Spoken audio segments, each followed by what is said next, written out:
दोस्तों अभी बड़ी खबर निकल के आ रही है कि आदित्यनाथ योगी जी ने मनी मिराज का घर तोड़ दिया है, जो कि गैर कानूनी तरीके से बनाया गया था मनी मिराज का घर। दोस्तों जैसे आप लोगों ने वीडियो में देखा दोस्तों, और बताया यह भी जा रहा है कि मनी मिराज ने वनु द ग्रेट की जिंदगी बर्बाद कर दी थी। मनी मिराज और वनु द ग्रेट के साथ बहुत ज्यादा शारीरिक संबंध भी बनाए थे, इसीलिए आदित्यनाथ योगी जी गुस्सा होकर मनी मिराज का घर तोड़ देते हैं।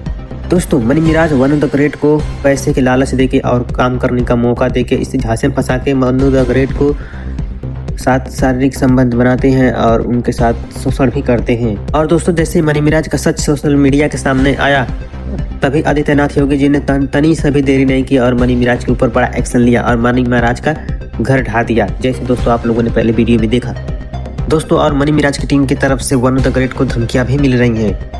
दोस्तों आदित्यनाथ योगी जी इसी गुस्से में मनी मिराज का घर ढा देते हैं। आप लोग बताइए कमेंट में कि योगी जी सही किए हैं या गलत किए हैं, कमेंट करके जरूर बताइएगा आप सभी।